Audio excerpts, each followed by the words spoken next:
It's Red Eye Radio. Gary McNamara and Eric Harley talk about everything from politics to social issues and news of the day. Whether you're up late or you're just starting your day, welcome to the show. From the Uniden America Studios, this is Red Eye Radio.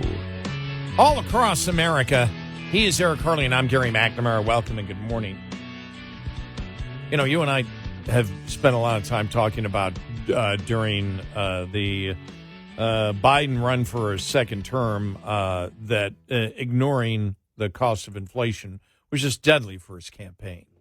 You know, and we've talked about with Trump in the midterms the same thing, a warning to Republicans. In fact, there's been I think 3 or 4 former President Trump and J.D. Vance advisors saying you got to do something about this. Everything can look good, but if prices are up there, you don't want to deal with that. Now, we've seen that when it comes to the midterms, we brought you the poll from Congress. It seems though even on the economy, they didn't specifically ask inflation, but on the economy, the Republicans still led in Congress by 7 points. But when you look, for example, because I think it's fascinating that in the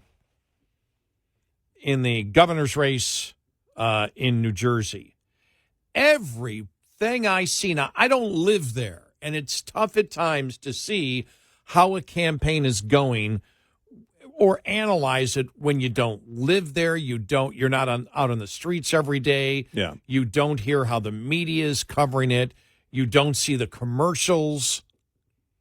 It's tougher to. We've always talked about this, how tough it is, but every single, whether it's a YouTube video, whether it's, I'm reading thehill.com here, there's one article in thehill.com, one from the Wall Street Journal editorial board, and everything is about, this is an election about the cost of living in New Jersey, the governor's race. Yeah.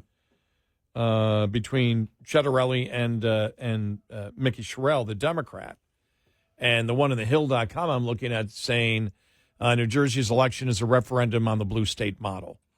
And they go through all the prices, on it and talk about that Chettarelli nearly upset Governor Murphy back a few years ago. The message was clear. Republican policies are ascendant. Since then, federal Republicans have taken back both houses of Congress and the White House. The off-year election this fall in New Jersey and Virginia are again once to be poised again as national political bellwethers. In the case of New Jersey, the election offers voters a referendum on the blue state model of governance, high taxes, increasing energy cost, and burdensome regulations. They go through everything, the highest property tax, 10.75% top individual income tax rate, 10.75%.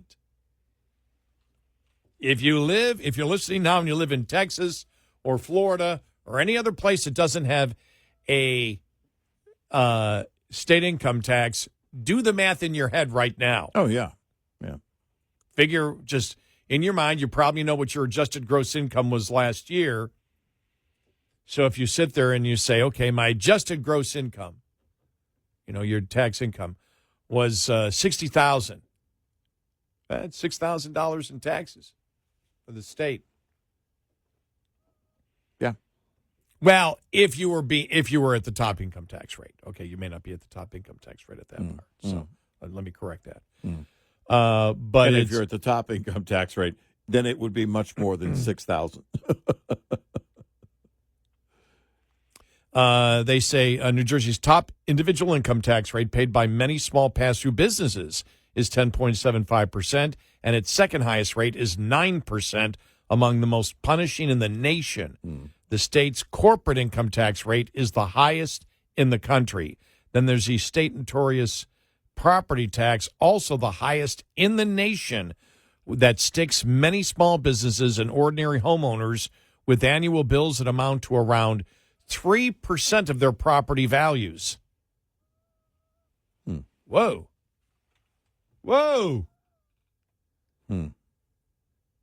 So you're saying if it's, if you live in a $500,000 house in New Jersey, which might not be that big of a house in New Jersey. Single wide. $15,000 property bill. Ew. Yeah, no thanks. And then they go to energy costs because electricity seems to have been, I see that more than anything.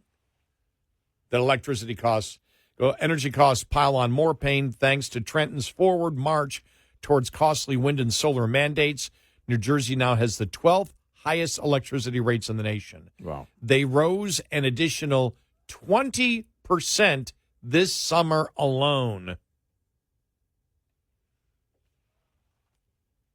Wow. New Jersey businesses are also drowning in red tape. Take the state's paid sick leave law. On paper, it sounds compassionate. In practice, it forces even the smallest mom-and-pop shops to pay workers not to work. Then I'm reading here. Here it is. And this is on the New Jersey race. Headline. That was from thehill.com. Mm-hmm. This from the editorial page of the Wall Street Journal this weekend. Yesterday, Democratic energy prices hit home as the New Jersey race for governor tightens. Democratic Sherrill tries to shift the blame, not policies. It says the Democrats downplayed surging electricity prices during the Biden administration.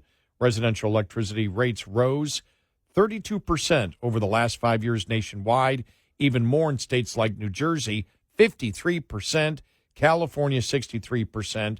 Now Democrats are blaming the GOP's new tax bill, which rolls back future subsidies for solar and wind. Sorry, that doesn't cut it. Projects can still qualify for tax credits as long as they begin operating before the end of 2027 or start construction by next July 4th. That means a wind project in the pipeline can continue to claim tax credits for 10 more years once it becomes operating. The real problem, of course, is hostility to fossil fuels. New Jersey's electricity rates spiked 22% this summer as tight supplies pushed up wholesale prices. Federal emissions regulations, the state's renewable energy mandate, and rich green energy subsidies have made baseload nuclear and coal plants uneconomic.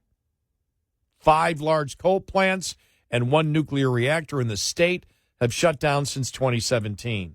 PJM Interconnection runs a regional grid and uses capacity auctions to ensure plants can provide power on demand. Payments by utilities in those auctions, which ultimately are paid by electrical consumers, jumped $16.1 billion. Get this, Eric. Jumped $16.5 billion this year from $2.2 billion in 2023.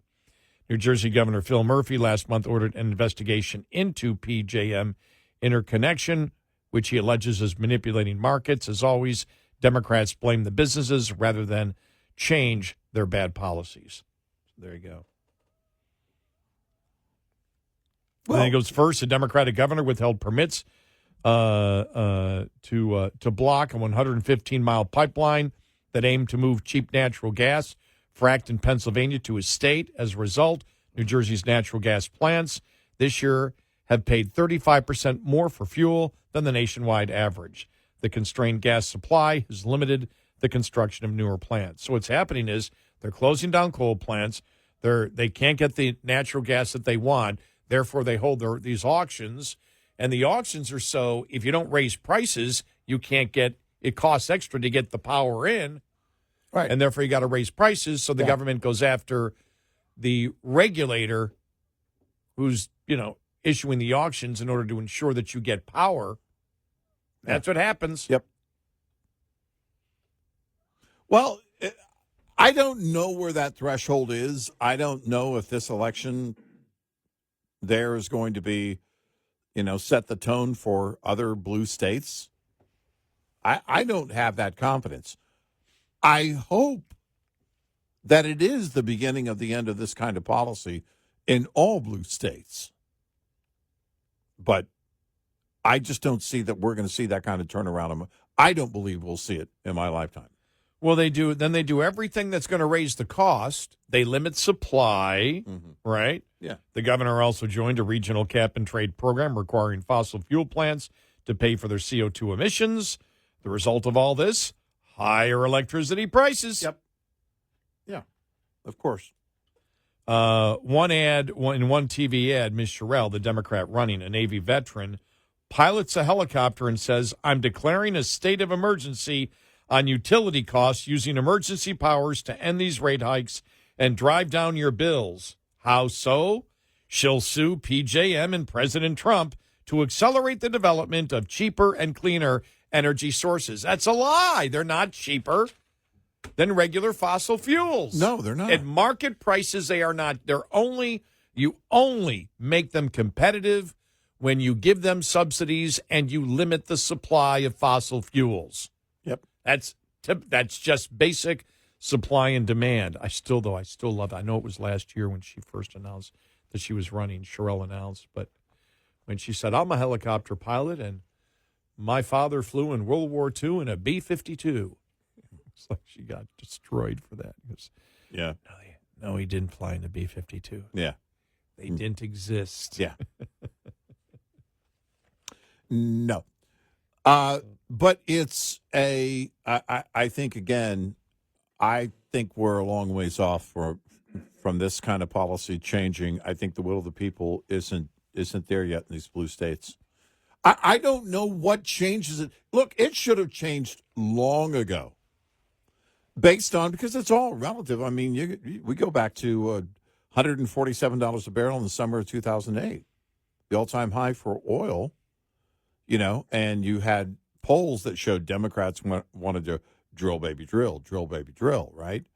And then you had the beginning of that recession, but also policy by the soon-to-be outgoing George W. Bush administration on in situ conversion, which would have brought a ton of supply to the market. And that dropped oil down to the combination of both brought oil down to $40 a barrel pretty quickly during the fall of that year. And that's, when you're talking about cheap gas and cheap oil, cheap natural gas, and by the way, clean natural gas. But they had to come in and start lying about natural gas. Well, it's dirty.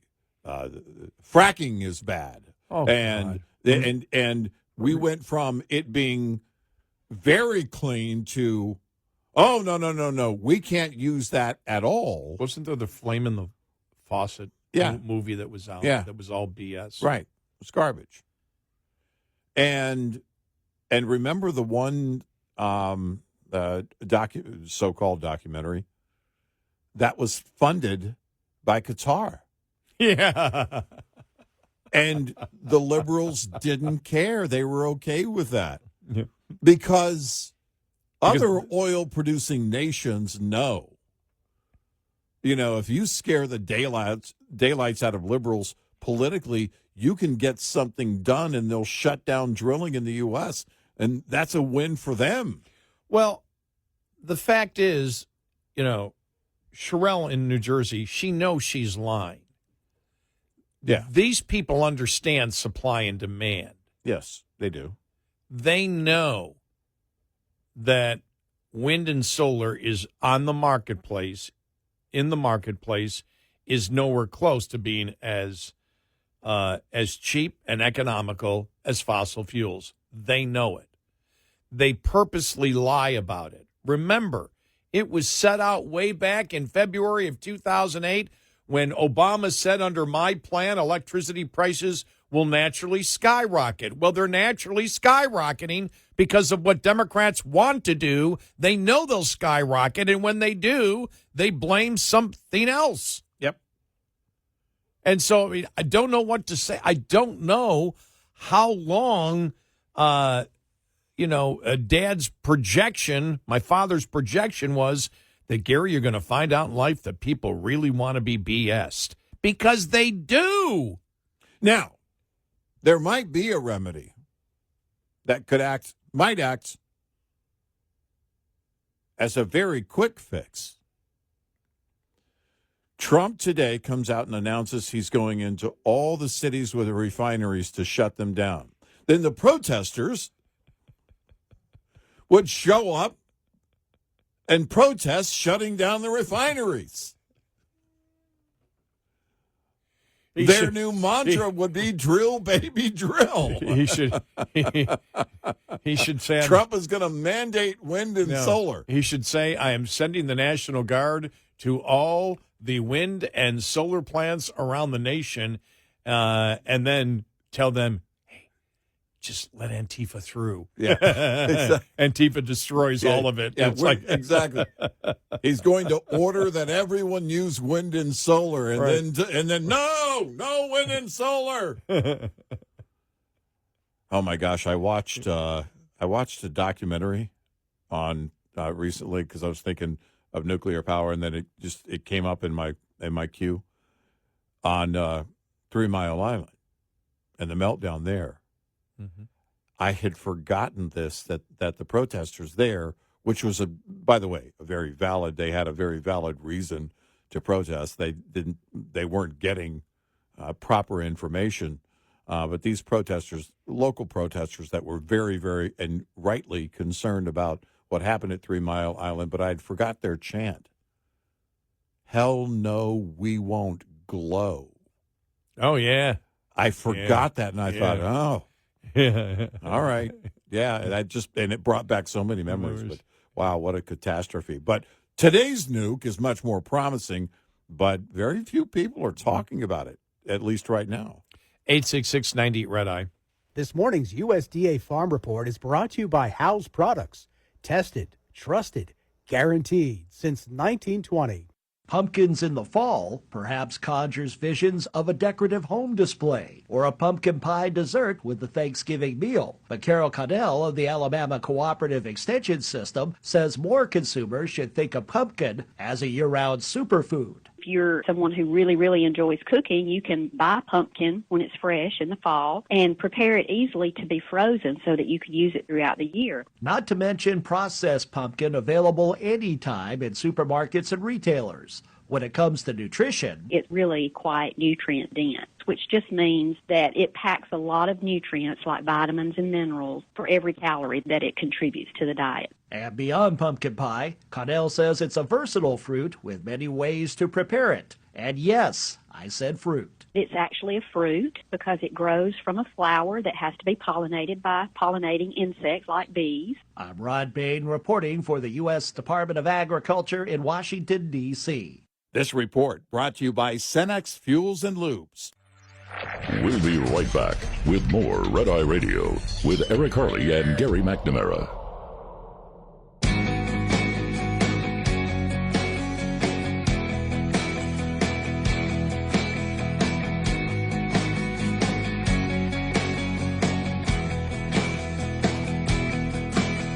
We are Red Eye Radio. He's Eric Harley, and I'm Gary McNamara. Yeah, you just wonder where the tipping point is in these states economically speaking.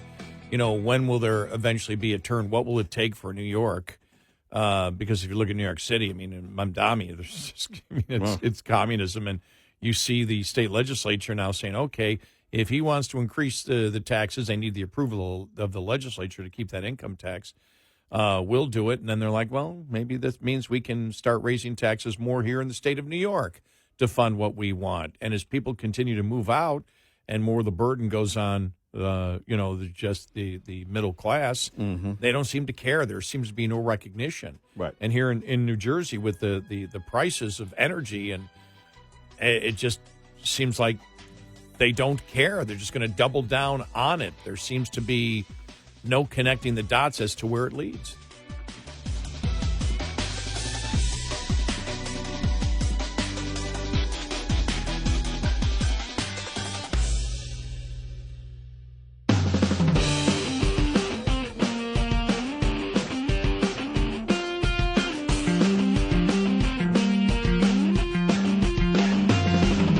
You're listening to Red Eye Radio from the Uniden America Studios. And he's Eric Harley, and I'm Gary McNamara. This is our audio cut of the day that I just discovered, Eric. Yeah. And I played it for you, so you gave me approval to play it. Okay. But you're seeing the video. You're not seeing the stripping. You're just hearing the video. Yeah. But this is a TV report on a 50-year-old woman who was protesting the district's policy allowing students to use locker rooms based on gender identity. So she had her clothes on. She starts taking off her clothes as she's speaking to the school board. Yeah. And the description is stripped down to a bathing suit at a California school board meeting, asking officials if you are disrupted by a 50-year-old woman in a bathing suit, then you have just proven my point about the vulnerability you are forcing on our children. Yeah. Here it is. The first is the audio of her doing it, and then the rest is actually part of the TV reporter talking to her. Here we go. Depending on a child's transgender identity, that they can pick which bathroom they want. So we have, right now at this school district, we have children self-identifying into different bathrooms. This is allowed. No. We're going to recess. I'm going to finish my comments, or you are violating my First Amendment right. I am putting on my Oh, my gosh, it's great.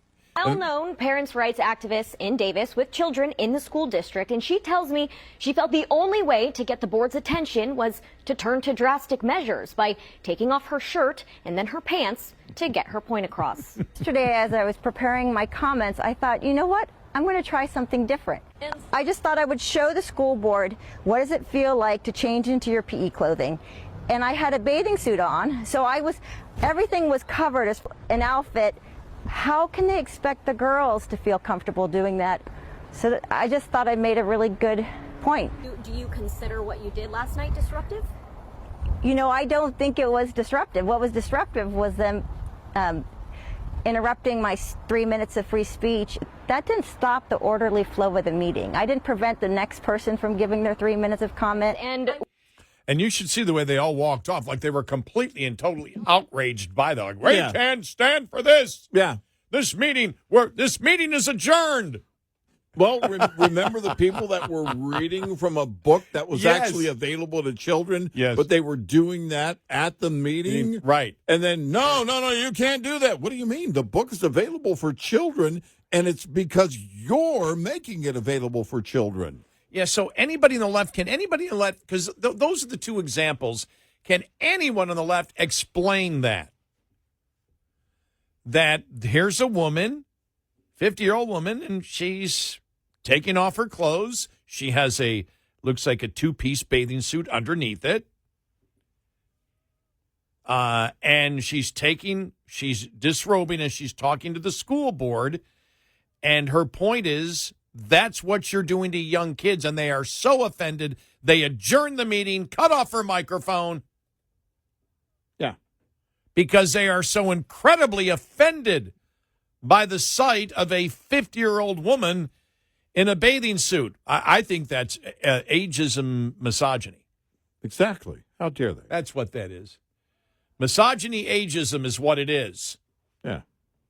And then the same thing as you said about the school book, reading the school book. They're like, we can't listen to this. We cannot have this pornography in public. It's what's in the library for children. I'm protesting it. You're defending it. And now I can't read from it. Right. Can anybody on the left explain that? Anyone ever? Have you ever thought about that, and can you explain that, please? Because I would love an explanation on that one. Would you not? Well, we'll just use the editorial board at the Charlotte Observer. Like they said years ago, your daughter just needs to get used to male genitalia. Well, at these meetings, you just need to get used to mom's bathing suit.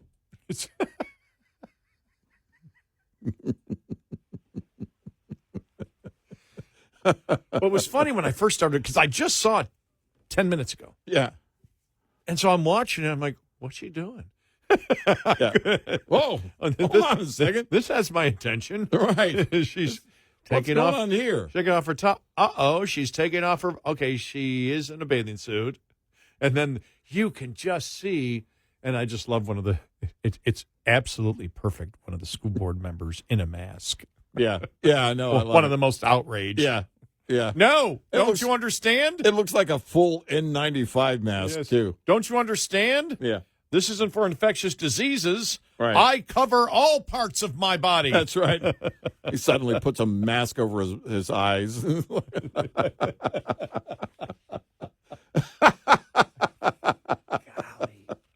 Yeah.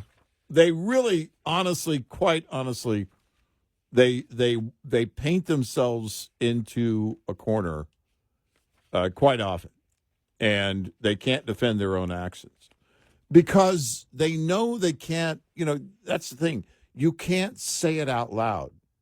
They can't go out and say, "Oh, we want to put obscene books in front of your kids' eyes, make them available to your kids." Right. So you go to the school board meeting Yeah. to let everybody hear what Yeah. you're allowing children to read, Yeah. and they must stop the school board meeting Well, because it's too offensive for adults. look, think about how creepy this is. Think about how creepy it is.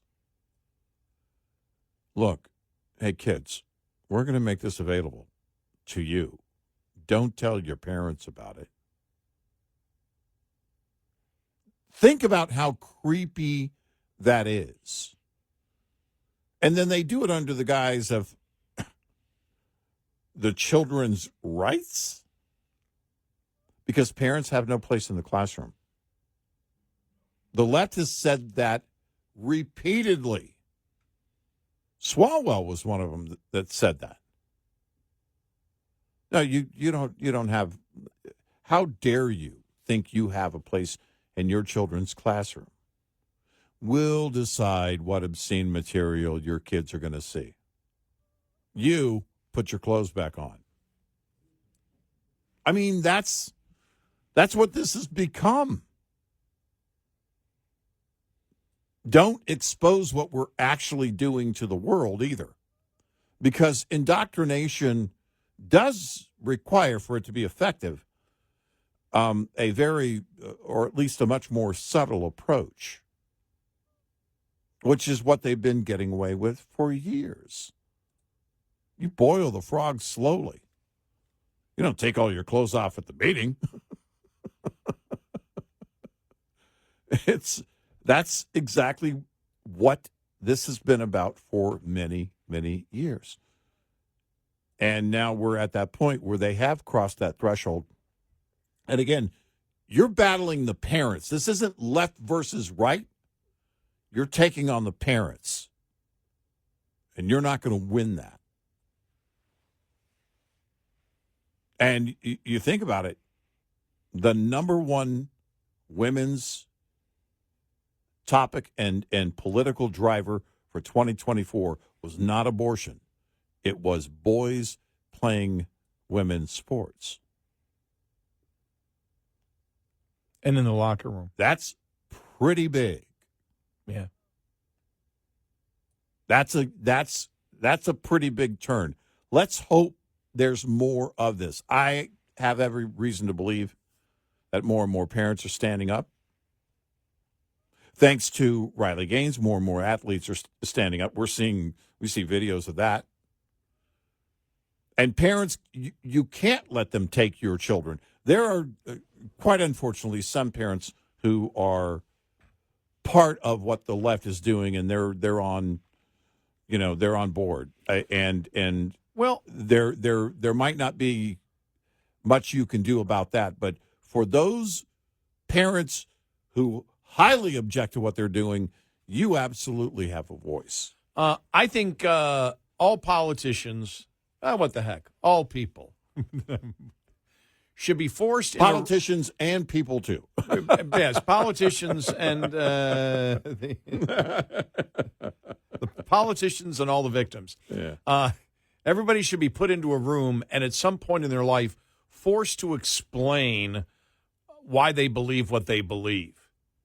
For example, I think that school board should be forced to answer why they were so offended by the woman taking off her bathing suit and why it was... For taking her clothes off, What'd I say? Taking off her bathing suit. Oh, no, taking her clothes off and standing there in her bathing suit. Right. Why that was so offensive they had to stop the meeting when that, in essence, is what they're having children do in the locker room in that school district. Right. They ought to be you need to sit there until you answer the damn question, because they never answer questions. They put these policies through. They're never cross-examined. Right. They won't answer the question.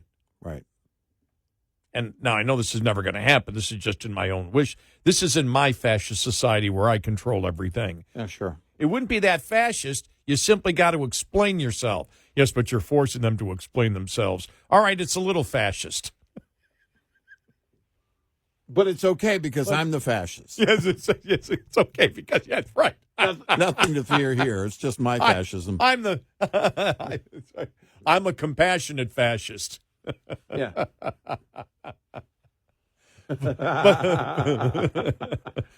We're the fascists that care. Yes, yes.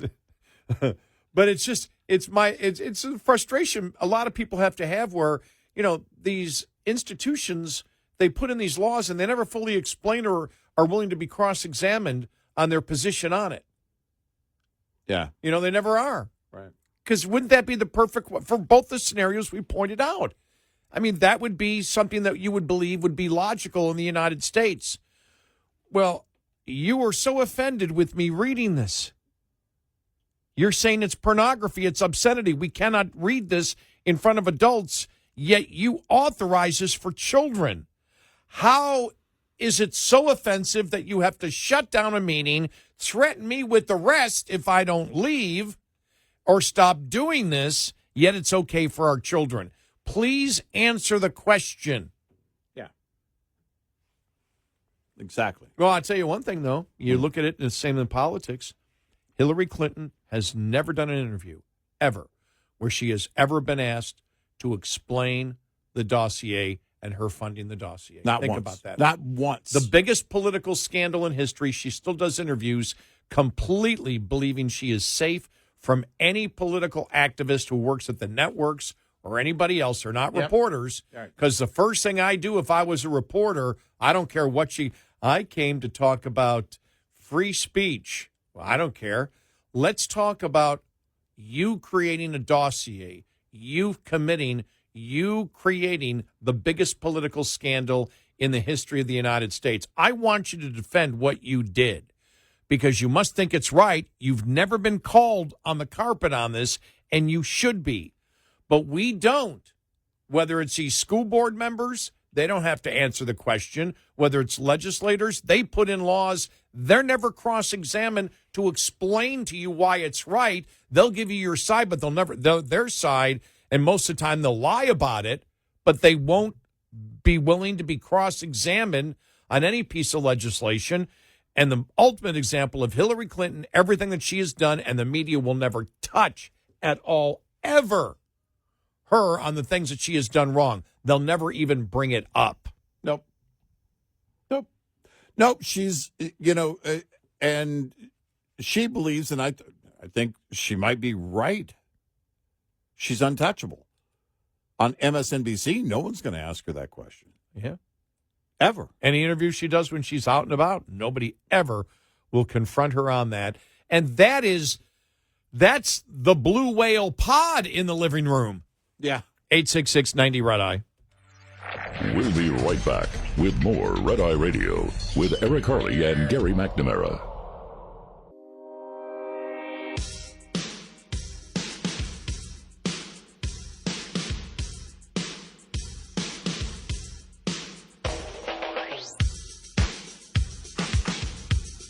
We are Red Eye Radio. He's Eric Harley, and I'm Gary McNamara. We'll have to talk about this here in more detail in the future. I just saw this here, Politico magazine. MAGA is coming for the WNBA.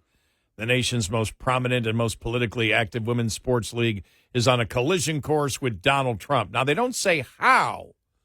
They're simply saying that they're so radically left that they've been criticized by the right, and eventually they'll have to confront MAGA. I'm like, so? And? Yeah. And? Exactly. What? They're radical left. Yeah. Says, and the right's rising interest in the WNBA suggests the league could soon find itself the object of Trump's, anger. Another American institution to be isolated, attacked, and reshaped as part of the president's MAGA agenda. Are you freaking kidding me? Shut Oh, my up. gosh. Yeah, right.